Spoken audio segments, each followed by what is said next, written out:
MC Fireside Chats, a weekly show featuring conversations with thought leaders, entrepreneurs, and outdoor hospitality experts who share their insights to help your business succeed. Hosted by Brian Searl, the founder and CEO of Insider Perks, and powered by insights from Modern Campground, the most innovative news source in the industry.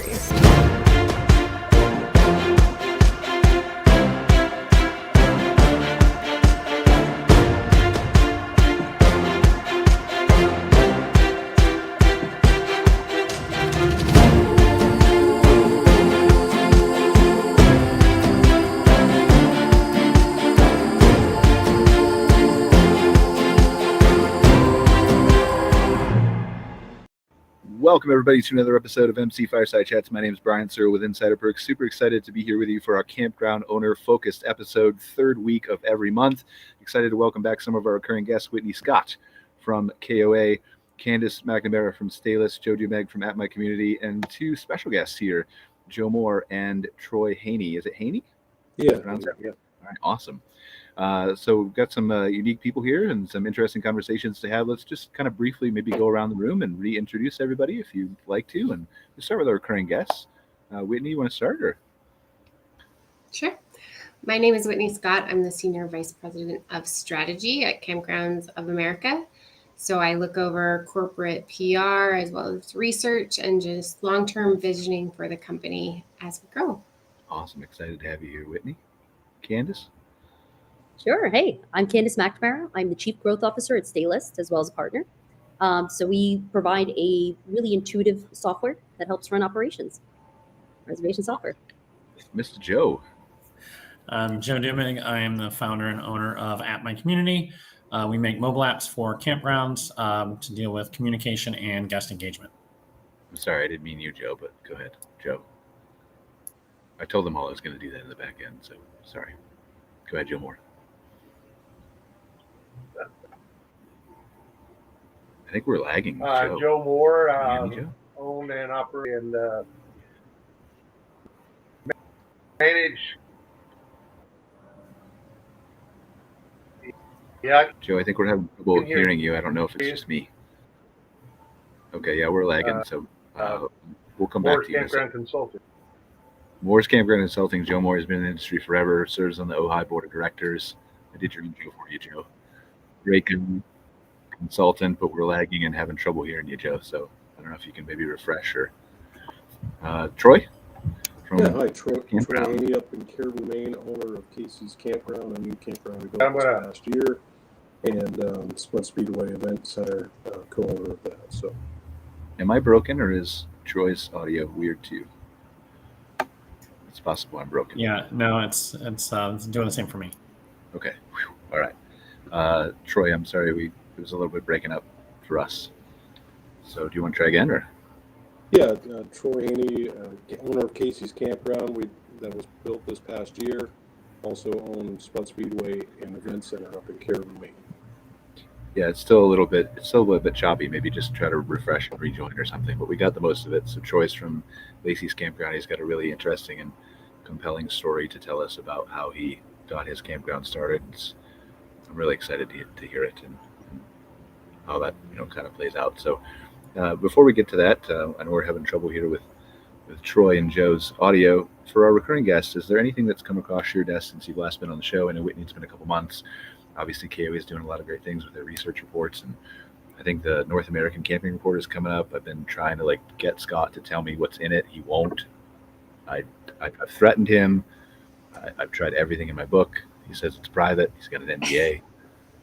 Well, I'm glad Scott's got it under wraps. Yes, it will come out in the next couple of months. Obviously, we keep everybody abreast as things develop from our monthly report, which has come out with some great detail over the last couple of months.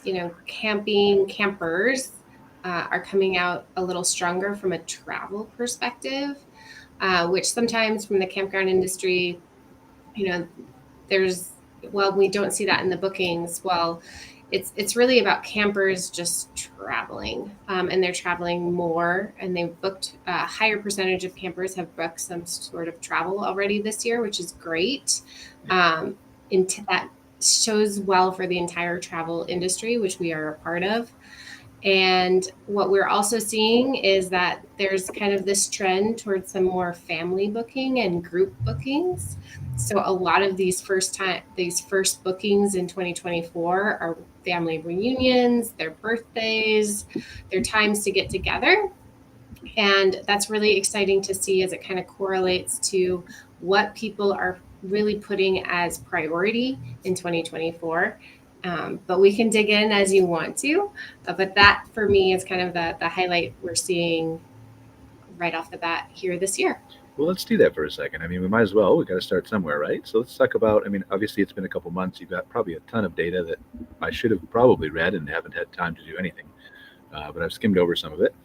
And so tell us kind of, I guess it's been since 2023. So let's start with this, right? What does the outlook look like for 2024 for you from a KOA perspective, just as an industry as a whole, like from KOA's perspective of that? Yeah, the outlook really good. It looks really good for camping. There's a lot of intent to camp, which is great as we're seeing.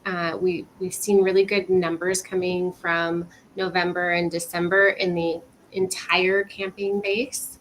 Winter camping, I've been on this winter camping soapbox for a while, but we're really seeing those people not only having intent to camp during the winter months, but they're actually going, now we're tracking that they're actually going out there. And this group of campers have the strongest intent to keep camping throughout the year. So there's just, this group doubled in 1 year, which is why it's so impressive. It went from about 15% to 30% in 1 year. And it's not just about snowbirding. It's really this person who will camp no matter what, no matter where.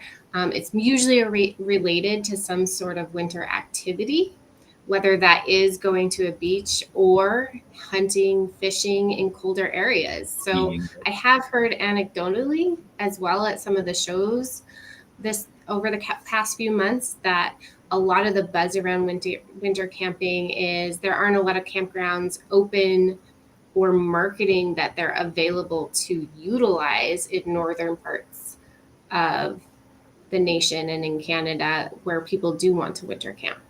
So without giving away any secrets, because obviously there's benefits to being a KOA franchisee, right? Without giving away any secrets, what are some suggestions you're making to your properties on if they are open during the winter, how to make that more visible to consumers? Yeah, they're just simple ways, are you saying that you're closed? Because that's the easiest way to deter campers from staying with you. And I think there's just a conversation between campground owners is, am I closed because my full amenity set isn't open? My pool is not open. I may not have, a jumping pad. So am I really open? But I think for this winter camper, the expectation, at least in the northern part of our nation and in Canada, they wouldn't expect that. So it's just more of a learning and teaching process. And it's also correlating with the activities. So the last few reports have actually given a lot of what this winter camper is looking for. And so if you are near hunting, fishing holes, if you do have like winter snowshoeing activities, you're next to a ski hill, potentially more in that mid range, that kind of sun belt-y area, making sure that you're talking about what is open, why it's important. Maybe it is a little bit cooler than usual in your area, but layers and fires are part of the experience of camping. So it's really just kind of switching your mindset. From an operational perspective, it doesn't work for everybody. And I think that's okay. Winterizing a campground is hard. Opening a portion of it for winter is even harder if you're in a northern state. So I think there's just things to talk through and think about. Is it right for me? What is important to know as we look at it, because we're mostly RVing, is that the top three types of campers that are utilizing winter camping are people that are looking to stay hut to hut, which is a type of camping that's like really popular in like Colorado and Michigan. So that's more like a hiking. They're looking at public lands. But number 3 is RVing. So there is like a very healthy opportunity out there as this is trending and potentially can continue to grow. Wait, what's number 2? It's like backcountry tenting, actually. So like, it's interesting. We've had a couple of people. I'm sorry, you were just lagged. I didn't mean to cut you off. Go ahead. No, you're fine. I was just saying we had a couple of people on the show. I think we had a lady last week who was from Minnesota who had kind of the main portion of her campground with water, electric, sewer hookups, and then she also had kind of a carving through the woods of where you had to, like, it was rustic, but you had to maybe take a 4-wheel to get there. So she was serving kind of 2 different types of audiences. But I think we've seen some of those. We've talked to some of those people on the show before, just people who are trying to expand into that winter camping area. And I think, and correct me if I'm wrong, but I think that as we see this shift, and I know that's a broad term, all-encompassing for all the things that are happening in outdoor hospitality over the last few years, but as we see this shift and some of the consolidation to more corporate-owned, but some of the new blood coming in even from younger generations, I think there's more of an appetite to stay open longer versus I've been running this for 40 years, and for 35 years, I've always gone to Florida for 6 months to get away from those terrible campers who leave me bad reviews. But I think that mindset's changing a little bit, right? I do think so, for sure. This is also just different types of campers. They have different expectations. Camping is becoming very much more experiential. So it's what can I do while I'm camping, not just camping is everything I'm going to do. And this kind of lends itself to it. Is I want to do something, I'm outdoorsy, I want to do something in the winter, and can camping help me do it? So as business owners, I think you're right that there's a lot of corporate ownership that is looking about how do we stay open longer. I do think that, even those, mom and pop shops, I don't think there was the camper there before. So now if this continues and this becomes a larger market, I think we'll see some of those people being like, could we staff with one person, because we don't have all those amenities and needs to service while we still take our vacation in Florida, because everybody needs a break.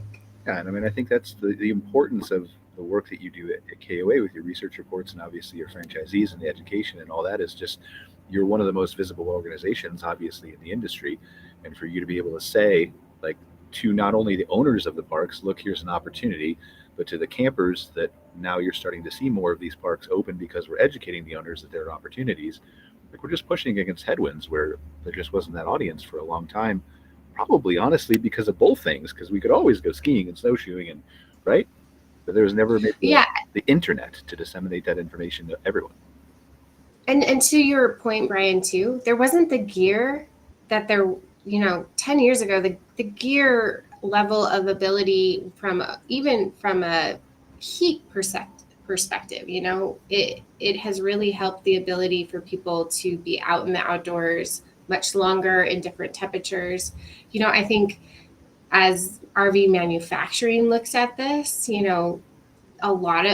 the majority of RVs aren't necessarily meant for snow winter camping. So that is another opportunity as we look at this kind of bigger camping landscape. We had, and I don't want to go too far into this, but we had somebody on the show maybe a month or 2 ago, a couple people probably, who make some of those. They're not an Elkhart, but they make some of the smaller, more rugged off-wheel, travel trailers that are intended to go snow, mountains, BLM land, stuff like that. And one of the things I pitched him was like, there's this huge opportunity, and I talked about your report for winter camping to, like, we need a vehicle for people to go camping in. Like, certainly some of these rigs are capable of being there, but if you're going to go, then there needs to be an opportunity for people to do that sometimes without the hookups because the pipes aren't buried far enough. So yeah, it's an interesting, there's definitely people out there that can come together to make it happen. So I was going to go to Joe. Well, Joe's back now. He keeps disappearing. It's like teasing us. Can we hear you? Can you hear us, Joe? I think we might still be lagged. All right, well, let's go to Troy. So Troy, you want to try to talk again, see if we can hear you? I can't hear you all now, but you're not stuttery, so maybe you're just muted. All right, Candice, tell us what's new in your world while we're waiting on these guys. All right, can you hear me? Yes. Okay, perfect. Okay, actually, I was taking little notes. Whitney, we're saying the exact same thing over at Staylist. I think some of the really cool features that we're seeing is that generational pull. Now, of course, we're in more of like the property management software area, but I would say one of the really unique features that I've seen over the last, I would say like 2 or 3 quarters, is generational handoffs of property to millennials and a couple of other different group bases. So more of adaptation to new technologies and big conversations around marketing and automation for the first time, where that used to kind of be like the scary touch part. Now people are really kind of interested in it and they really understand it and they're adapting to it. So I'd say that I feel the exact same way. I am that backpacker. So I'm the girl that likes to get out there and experience the woods and really do that. But I have to admit that I have a lot of friends right now that are also remotely going on the roads and staying at some of these campgrounds. And really kind of giving feedback in real time. You're asking about trends, right? I just want to make sure. I'm asking about anything you want to talk about that seems Anything interesting. I want to talk about. Okay, other really cool features, exactly what Whitney was saying around electricity.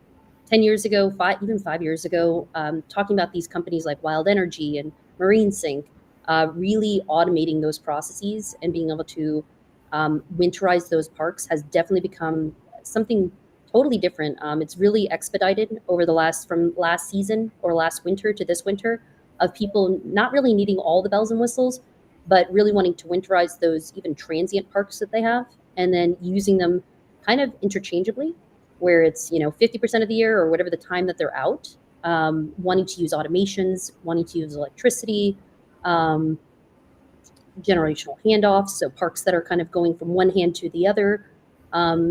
And kind of almost more of like a Disneyland effect when they actually go back into season. So the splash pads and everything that Whitney had mentioned, they're kind of working around different optimizing ways.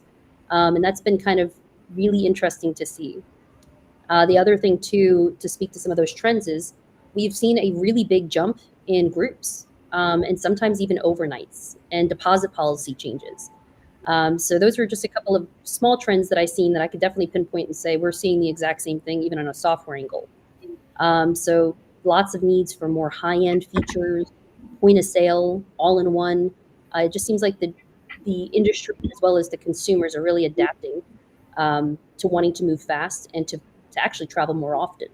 So those are kind of the trends we're seeing. Curious. Let's take this from I'm a campground owner, and let's pretend that I've decided to stay open all year. I've embraced what KOA is saying in their reports. I want to service winter campers. I'm doing my marketing correctly. I'm targeting the audiences, all those kinds of things, right? The word is out. People know I'm open. How do I adjust that seasonal transition, or do I need to, on my things like my website, which is not really a question for you, Candice, but on my PMS system, and then to Joe, how do I do that on my apps? And then maybe we can throw back to Whitney if she has something to add. I'm sure she will. Sure. I can add from a property management software. It's been kind of exciting to see people are adapting two-way technology. So like two-way texting or even documents, sending email campaigns that really set expectations as well as the policies. I think we can. I'm sorry? I think we can hear Troy now. We could hear him. Oh yeah, hey Troy. We can hear you. No, you're good. So I would say that ways that people are really adapting to this is kind of pre-planning is something that I'm super excited to see. A lot of these parks are really pre-planning. I've been to about 13 shows this year, or I guess last year into this year, and the attendances are way up. And that's where I'm talking about some of those changes, but how they're adapting to winterizing and transitioning that. I think a lot of it has to do with people realize, wow, people are asking me, and they're getting upticks in emails and phone calls and missed messages where they used to keep those parks closed. They're kind of opening it up and saying, how do I quickly winterize this? And so I think a lot of that through at least the property management software is via email, via text messaging, marketing. Well, let me clarify, because what I'm really asking, and certainly I know KOA has a great system in K2. Yeah. Is it K2 or is K3 coming with me? Can you tell us that? Probably not. Okay. I think we're keeping with the name of K2 and just optimize. It's hard to rebrand. Anyway, sorry. But you guys both have good reservation systems, right? KOA's got one, Staylist has one. So I think I'm more asking now I'm on the website. I've learned about you. I know you're open. How do I communicate on my system where I'm showing the different site types and the amenities that, yes, not only am I open, but here's why you're comfortable coming here because I have these amenities, or here's a picture of someone camping in winter, or here's, right, those kinds of things. Yeah, so I would say it's automation.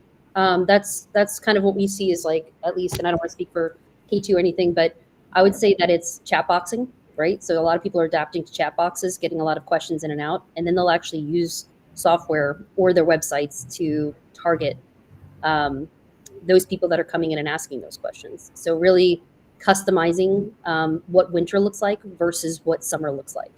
Okay, so that's, I think, what I'm getting at, right? Like swap out your fall pictures of the kids playing in the water slide for winter pictures temporarily. At what point do you make that switch? How do you prep people? Like, do you change your site amenities and descriptions? Like when you go to K2 and you look for a reservation system, and it's been a minute since I've been there because I don't have time to go camping anymore. But like there's a thumbnail and then they list the different amenities, right, Whitney? On the bottom underneath there of the site you're looking at. And so how do I adjust those? Do I need to swap them out? Do I need to say certain things are available for the 4 or 5 months that I'm offering winter camping? Like that kind of stuff. Yeah, display box is a big thing. So underneath it, people will say, hey, typically our season would be this way, but we've actually had a lot of people going into the system putting up Christmas photos, Thanksgiving photos. So I'm going to I want to pass it off to Joe, though, because I know Joe has that more customization when it comes to each park and its identity. So, before we swap to apps, Whitney, do you have anything from a K2 perspective? Okay. Yeah, I mean, so, I think that the broader thing that we would coach any franchisee on, as they're trying to balance different segments, different demographics is, if you're especially in a growth market, which, winter camping is a very small subset of people compared to the overall peak season camping. So knowing that even as we sit here in February, there's opportunity in winter camping, the majority of your bookings that are going on are probably for your peak season and whoever your growth market is. So as you play with, when am I going to be opening winter camping, or if I am, or how do I market it? There's probably a variety of things we'd be looking at. When are you going to drive most of those bookings and marketing plays? Because then you might want to work on your webpage and kind of work on your system. But it would, another way you might want to do it if you're like, I've got a lot of bookings for summer season, so I really need to keep a picture of that pool. You might say, create, a blog post or a landing page or something specific to winter camping where you drive people to explain the difference so that you can keep your cash cow marketing being your cash cow marketing for the majority of your bookings and still kind of help encourage this new growth opportunity. Because really at any one given time, you're talking to many, many people utilizing your park for many different things. You've got tenters, you've got boomers, you've got peak season people, fall leaf peepers, and now potentially a new winter camping market. So you really need to understand, really have a channel focus and a market segment and a plan to make sure that you aren't turning off somebody by trying to grow a new segment, because we all know it's harder to grow something than to maintain what you're already doing. And that's kind of what I think, like, that's obviously great advice, you know that already, but like that's kind of what I was going after, is what is that delicate balance between, I still need to attract summer campers, so I don't want to swap out all my site type photos for winter for 5 months because they could be booking for July and January. But is there a benefit to, I think you're probably right on the head from a marketing standpoint, is that winter camping separate landing page that describes what you guys have, if that's what you're going to offer or something like that, or a section. But Joe, what are you seeing? Is there like just a polar bear alert button that you put in the app, or? Well, I don't know. We definitely would have a couple properties that might have polar bears around, but no, with the app, a lot of times, most of our customers that have winter camping, that aren't, down south, they have different campers those times, right? So the campgrounds that we have mostly that do this, summer, they are more transient, and then winter, they go more of a long-term stay. And so they make large changes to their app, where, some of our campgrounds might have day use in the summer, but in the winter, not only do they not have day use, but all their campers are long-term. So they're kind of fostering a community between campers as opposed to engaging the campground with the resort. For transient is mostly engaging the campground with the resort. And then for our long-term parks, they kind of do a little bit of that as well as fostering community between campers. And so, when they switch off, I'm not really sure. They have full control to do what they do. And I'm not positive on how and when they switch that off. But they definitely will change things to foster the feel of the long-term or short-term camper. That's what we see mostly. But in terms of your polar bear alert, in Pine Valley Park. You don't really have to cover that, but okay. Well, I know, but in Pine Valley Park in Ontario, Rose just posted about this in our private Facebook group, is over Christmas, they changed their colors to red and green. They sent out push notification, had an on their app advent calendar where they were giving stuff away every day. And they would send a push notification each day and say, go to this entry and either fill out this form or click on this website or do this or that to win something. And then just recently for the month of February, they did something related to Valentine's Day, changed their background colors to pink, and did that just to engage with their campers in the off season.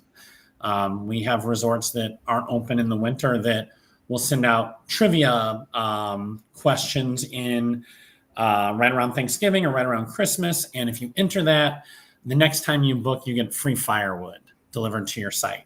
But it's just a way to get those campers for their season to think about them early on, book earlier in the season, come more often, think about us before you think about them, sort of thing. And so, and then I wonder how many people actually turn in and get their free firewood. I have no idea, but that's mostly what we see in that. People redeem the gift cards, right? Sorry? Like the number of people who redeem gift cards. Correct. Yeah, exactly. So tell me, is it fair to say that At My Community is less of a, and I know it is a marketing tool to some aspect, is it less of a pre-visit marketing tool versus a community on site? So what do you think is important for someone who's open during these different seasons to be able to communicate with their guests that might be different than the summer? And it really depends on the park. Every park is different in the way they operate. But like our long-term stay parks, they will be more like communicating, okay, here are the clubs we have. Here's what's going on this club and this club and this club. Here are the contacts. Here's our tournaments that we have set up for pickleball. Whereas transients, it's all just about the resort and the local area. So there's just kind of and even in that, there's a wide array. If you're on the ocean, you're going to be putting in all of the information about the tide schedule and the beach ordinances and stuff like that. So, I mean, it varies wildly between those. But to your point about the marketing engine, we get asked all the time, why do I need a website still? And that's the first thing I say. I say, your website is your marketing engine. It's to get people on your property. We have no plans to ever replace any of that because that's not what you'd use an app for. App is the engagement engine. It's the way to, while they're on the property, get the communication to and from your camper that you need at all times, and not have to rely on handouts that get outdated. Okay, I want to go to Troy in a second, but just Whitney, do you have any thoughts on that from the KOA app perspective? Or? Yeah, I mean, we see a lot of growth in the app, and we see more and more bookings coming through the app every year. But to Joe's point, KOA.com is the heart of everything. You just cannot get as much information as, the app can, and the user experience, is much more enriched sometimes on a desktop. It's bigger. You don't want to forget the website. We're not at that point anywhere. I don't even think in like big tech brands, they're just, leaving their websites behind. But your app is equally important to develop. I think we're at a point in our business where you need to have an app, because people are so mobile ready, that you need to be able to not only have your website be able to handle mobile traffic, but you also probably want to have an app, whether that's to service guests that are on your park, like upcoming events and things like that, order pizza, or to service a brand like ours does. Yeah, and ultimately it's no different than winter camping, right? You want to start with the summer camping, which is your website, and then you want to expand your audiences to be the people who are looking at apps and the people who are looking at mobile and the people who are, right? So that's a great correlation. Yes. Okay, Troy, do we have you? Third time's a charm. Well, we hope so. Hopefully this is a little better. It seems to be a little better. You're breaking up a tiny bit, but we're going to try. So Troy, tell us about Lacey's Campground. All right. Well, Kacie's Campground, we had a tragedy in our family. We lost our daughter to a car accident, and she loved the outdoors, loved going to lakes, rivers, things like that. And so we had purchased an RV. We were avid campers ourselves. Back and purchased a new camper. Decided to utilize that. A little bit of the backstory is the accident home, where when we pulled out of our driveway, we could see the spot each day. So obviously I thought it would be a good idea. Wife out, away from the home, and the RV give us a break from the scene, if you will. We decided we thought we'd like to do some summer living, things like that. Started looking for sites, and everything seems pretty full, as most campgrounds are today with the explosion in the campground industry. Decided that there needed to be a place for people to park, and started looking around, and of course, a small community of about 6,500 people. And there used to be an Air Force base here in the county that years ago, Loring Air Force Base, which was a big loss to the area. And a lot of businesses had closed and went taking 20,000 people out of an area that left 6,500 behind, would due to a community. Part of the city of Caribou's desire was we have this beautiful river, the Aroostook. The history of that river was more utilitarian or industrial in the 1900s. Rivers were really the rail system ran by the river, things like that for lumber, different reasons. But so a lot of the type stuff that had happened down there, of course, has gone to the wayside today and left a lot of debris in the river. So Caribou's got this desire to rebuild the river, the water have, and they're working at that diligently. And we thought, man, what an opportunity to potentially invest down on the waterfront, help get the project started for the city, help show what could be done down there, and also, build something that's a little more Kacie in memory of her. So that was kind of the backstory how we got there. We found a 3-acre parcel, so it's not a huge campground by any means. Certainly, very small, and it's sort of a niche campground with about 9 sites, so it's not big by any means. But we found a piece of property housed a car scrapyard, if you will. So they large with scrap metal, and you can imagine decades of cars being taken, and then when they closed, they left a lot of the tires and undesirable parts behind, and to debris and trees and things like that. So this is land that's been sitting there, everybody not done anything with it. So it was really a complete overhaul, revitalization of the area, taking the tires and the engine blocks and things like that were left behind along the river, cleaning that up, full rebuild of a nice campground with oversized lots that are 5,000 plus for campers to really enjoy themselves along the Aroostook River. Guys, I know Troy's breaking up just a tiny bit, but I'm getting the gist of his story. Are you guys hearing that okay on your end? Okay. So Troy, I'm curious, as you have come into this RV park space and learn more about campgrounds and how they operate and some of the amenities that people look for when they're traveling along the road, how do you, and maybe it's no different, but how do you balance that between wanting to preserve the memory of does it change the way you operate the park, knowing that Kacie might have wanted it a certain way? I don't know that it changed it. It may have influenced us to find things that she would have liked, that we know she would have liked, and what, different walkways along. There's a brook that comes in along the property, and they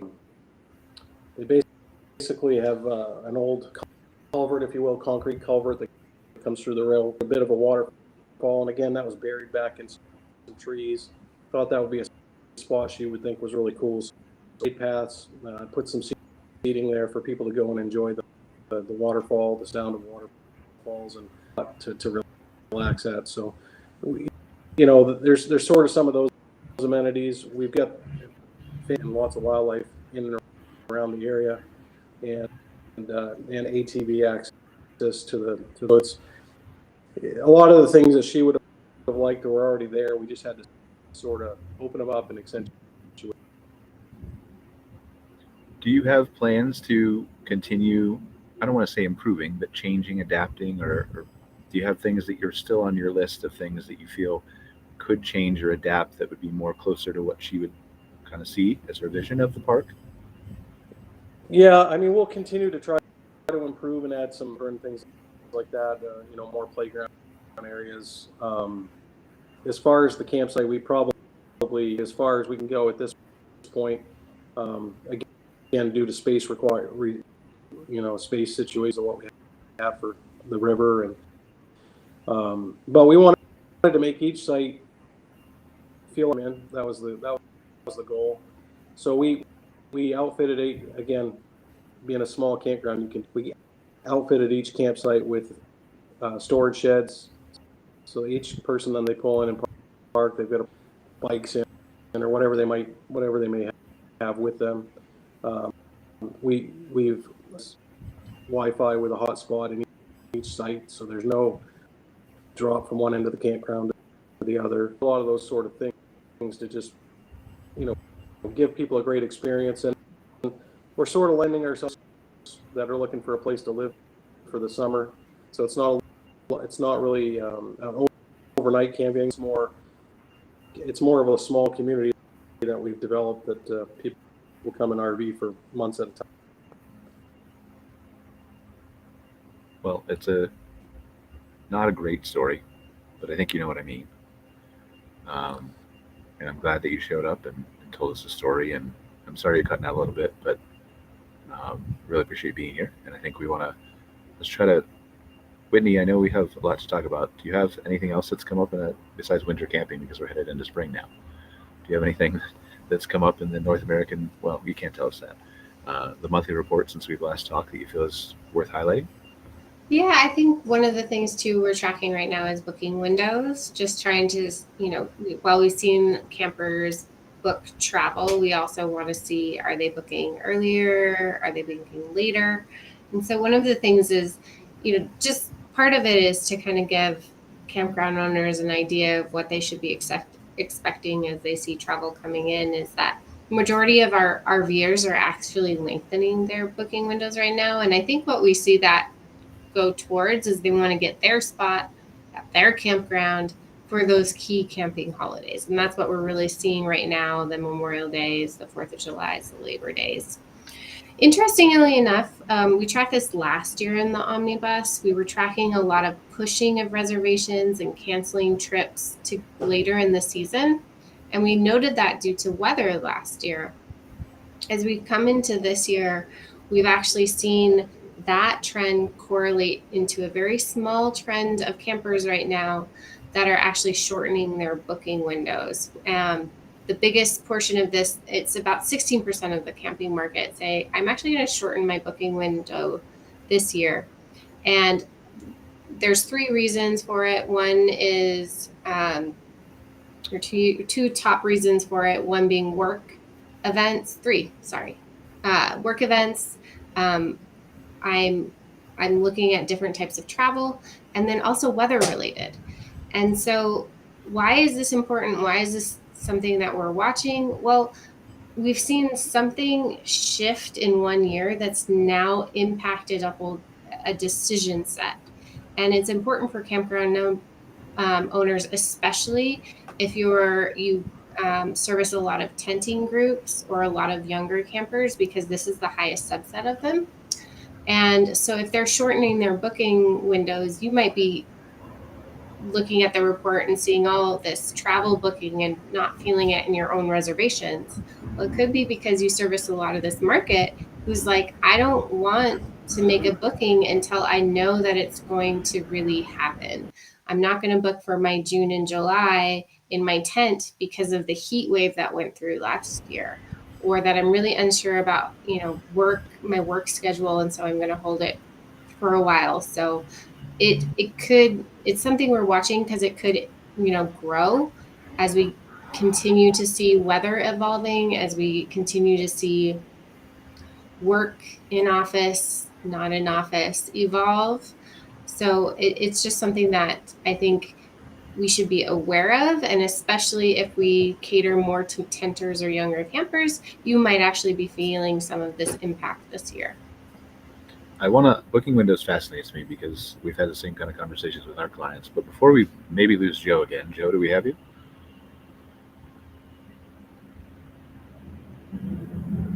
Maybe not. This is really interesting. I wonder if I could time this to be delayed perfectly with Joe. I don't think it's going to work. All right. So let's talk about booking windows for a second. So I've had these conversations with both some clients and then people who call me for the first time and realize or think they need marketing, and they've never done that before, but they're talking about this changing shift. And so I think a lot of it is what you're talking about.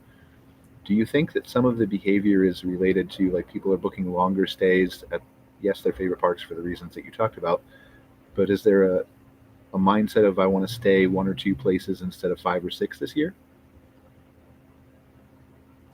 We've definitely tracked over the last few years this idea of mixed travel. We talked about it a lot on like Memorial Days, is that people are booking different types of travel inside of a trip. It's actually continuing to grow. So I think, while I don't have specific data off the top of my head, I do think that as people are going on road trips or as they're camping, they may not necessarily always be staying at one place. They may stay with family and then spend a couple of nights camping. We are seeing a lot of that in the data. And so I think there's opportunity in that for campgrounds, is that even with people that have booked travel already, maybe they've booked a couple of hotel nights, there could be opportunity to grab them for a couple nights on the back end because they're going to a wedding, but why not add a couple of days and go hiking and go camping? So I think there's something there as well. But I don't have specific data to what you're talking to right off the top of my head. I was hoping you did, because I don't either. But the sense that we're getting, like the gut feeling without any data whatsoever, right, is that people are traveling longer distances across the United States, perhaps this year, than they have in the past. Still going camping, right? And so we've done a lot of tightening on our Google Ads campaigns and things like that to kind of say, if you're in New York, maybe previously I would have wanted to reach people who were looking for Chautauqua Lake KOA, for example, right? Because if you type that into Google search, you're not looking for anything else except Chautauqua Lake, New York, especially if you can figure out how to spell that. But so we want to reach everybody, right? And potentially get all those people who are coming to the area. But I think we've seen enough data on our side that I can't really equate into a report, but that makes me say, like, well, I want to just target maybe New York and Pennsylvania and Ohio and Indiana and tighten that up a little bit because they're more likely to convert. Well, we will be releasing distance traveled in the North American Camper Report, so I will have something for you guys. Tell us what it is. Come on. Teaser alert. There is some of that in there. So maybe I can't share that right now, but I will share it as soon as it's able to be released. I would say to that, though, and I feel like I'm a broken record here, is that, depending on who your campground service is, there's kind of a flip that happened in the last few months where more people are intending to road trip than camp, but a lot of people camp while they're road tripping.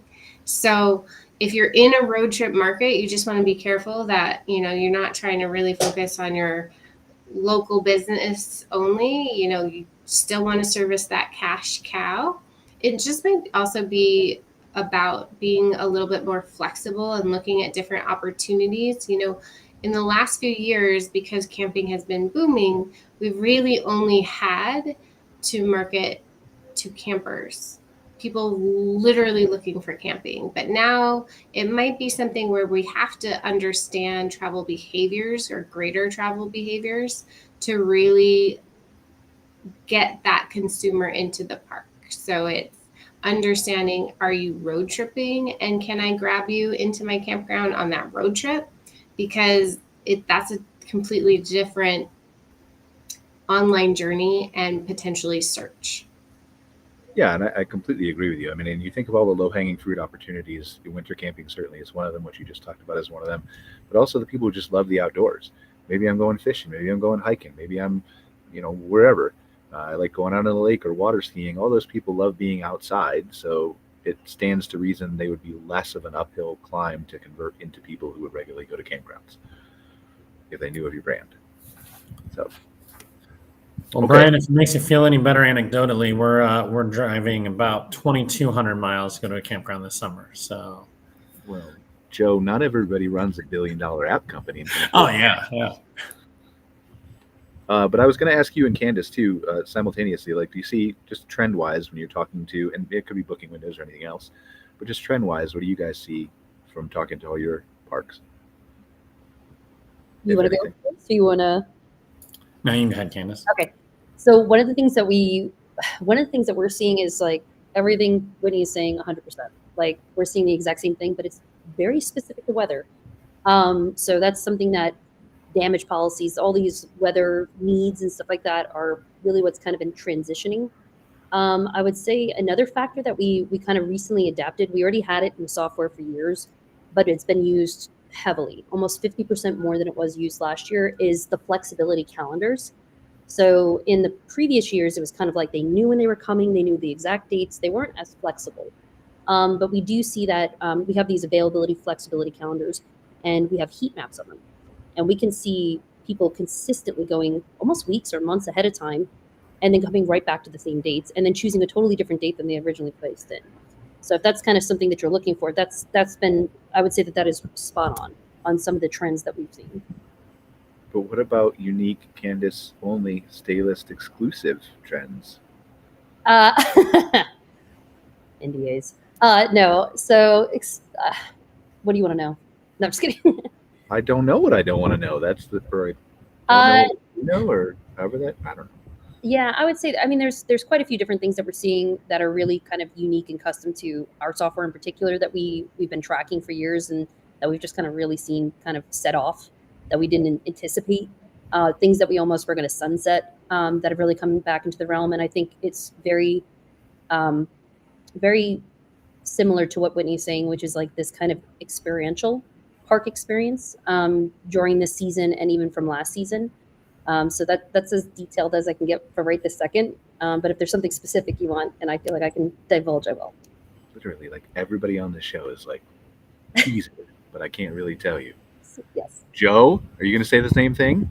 No, well, maybe. No, we don't know too much about the end camper in terms of their needs. A lot of times we're not involved in the bookings and things like that. I mean, they'll do bookings, but it sends them off to stay list or whichever other booking software that they use to make the reservation. So we don't have a lot of insight to that. Our campgrounds don't really talk to us that much about that. But what I see is the campgrounds, they want experiences and automation. Those are the two things that they're looking for now. 5 years ago, I was looking for automation. Campground owners were not. And now campground owners are wanting that. And so they're wanting, they're wanting a resort experience at their RV resort. They want that word to actually mean something, which it hasn't before. You go to a resort that is a physical building and you never have to carry a credit card. You walk around from place to place. You have all your information. You have your key card in your pocket. All of that's done.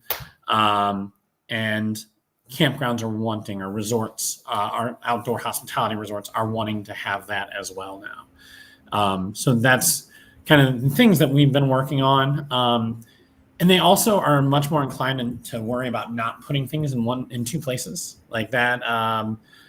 Before, I think that was less of an issue. I mean, heck, they were managing their reservations on a piece of paper and writing it down all the time. So putting it in two systems online was easy. But now they're not wanting that. They want to spend out the time with their camper or not. They're wanting to spend their time not dealing with a lot of the stuff. So those are kind of the things that we see. And then a lot more in the experiences. So booking local experiences or finding local experiences through the app. That's what their customers are asking them for. So that's what they're asking us for, as well as concierge type things, which kind of goes back to the resort experience. But, how can I use my app as a digital concierge? And so we kind of work with them on that and give them some ideas. And it really all depends on what their process currently looks like and what they want that process to actually look like on how we would, advise them to do that. So I have two questions, and I promise Candice is not going to pay me any money for doing this, but just Candice, from a PMS perspective, and I know you can only speak to Stayless, that's why I'm saying this, and then I want to ask Whitney something similar. But from a PMS perspective, with resorts, what kind of features, and again, I know you can only speak to Stayless, so this really isn't you selling, but it has to be in some ways. What kind of those features do you think that Stayless has that is important to people who are kind of redefining this, what they define a resort as, if that's not a tongue twister? And then what I'm going to go to Whitney after that with, because KOA was kind of a leader in this space, right? Yep. KOA holiday, resort, journey. Do you see the definition of resort from a KOA perspective changing or needing to change in the future? So I'll give you some time to think about that, Whitney, before I'll let Candice. Okay. So ask me my question again. You went detailed into it. You expect me to remember this stuff? I'm old. Out of here. You're asking me. Okay, so here's the style benefits of. with you, but yes, here's really like the 10,000 foot view is this. Exactly what Joe just said about all-in-one platforming. That is, I would say, almost exclusively what people are asking for. They're also asking for these integrations to App My Community, to Campground Views, to Wild Energies. So I would say that this all-in-one platform is definitely something people are looking for, that concierge effect. And I really see people building memory experiences, and exactly what Whitney was saying earlier. And even with Troy, where he was talking about like putting those personal touches, they're enhancing them to almost like a Disneyland effect. So a couple of things that we're seeing specifically at Staylist is an adaptation to a point of sale system that allows people to order online, like a DoorDash, and then opening that to their general community. So that way it kind of builds buzz around them. Or RFID bands, which are just essentially that Disney effect where they're just scanning and going. So cashless like parks. These are some of the experiences, and that kind of all bleeds into the same kind of mantra of what App My Community is doing, where they're kind of getting that experience where they're just seamlessly walking through and they're really just experiencing the park and making a memory with their families, but also kind of on a much more higher end than was previously seen. So I would say that those are some of the pieces and parts of what most campground owners will come and say, I need help with understanding and making sure that my accounting is accurate. I want to make my park cashless and as seamless and as easy as possible for people to walk through and buy as much as they want. And I want them to remember the experience that they had with us, kind of like Disneyland. And I think KOA has already adapted that. So I'm going to segue that back to her. But I would say that those are some of the glitz and glams and changes of parks that we've seen. And this isn't just Northeast or Midwest. This is across the board. So. All right. Take it away, Whitney. Candice definitely talked about a lot of the things that we see from like a technology piece of a resort experience. I think I would even start with us that it all goes back to kind of this definition of outdoor hospitality. And what does that mean? And I think that we're, as an industry, we kind of know, but the consumer has potentially a different definition of it. And we kind of went into that in our report last year, and we'll dive deeper into that this year. So from an experiential set, it's definitely how this technology and the physical experience tie together, kind of end to end, from booking to, repeat business is how is that experience constant? And then when you bring in kind of those resort elements, because we actually have a resort brand in KOA, there's definitely pieces that we want to look at and elevate and showcase a park. But from a just outdoor hospitality perspective, there's just things that we think that every one of our campground has that kind of helps that expectation really come to fruition. That being able to have text messaging to guests. If a park does want that cashless charge to site, RFID bands, those are things that, as the campground industry kind of looks at the hotel industry, those are resort-like features and functions that potentially more campgrounds will start having at their parks. From a design perspective, I think there's even things that we've been doing that really kind of upgrade campgrounds into a resort-like feel. We released the signature site last year. We actually have those live and bookable at our Myrtle Beach KOA resort, and these are sites that take up 2 to 3 normal RV sites that just have a lot of kind of upgraded resort-like features at the site themselves. Whether it's a camping kitchen or paw pens specifically for that RV site, gazebos. This is an idea that this is kind of like an exclusive site that could maybe be like the meeting spot for a family reunion, so that if you're camping with a group, there's kind of a built-in site that you can go to and be together as a group or family. So it's technology, it's design. I think there are resort-like features that the campground industry is always developing. From a KOA resort brand perspective, I think there's things that we actually have a committee that recently met a couple of weeks ago about how their brand might develop in the future, because it's crazy to think about, but it was developed 10 years ago, and there's always a point where you're like, do we innovate? Do we change? What does it mean for us? So I think there's potential there as well. Yeah, I think that's what interests me more is that, yes, from the KOA perspective, generally speaking, from the resort brand perspective, is as you talk about these new technology pieces that come in from RFID bracelets and tying everything together and smart energy meters with wild energy and whatever else, right? Is there a changing definition of what it means to be a resort? Because I think there are probably some KOA holidays that are really close to the edge of being a KOA resort as it's currently defined today.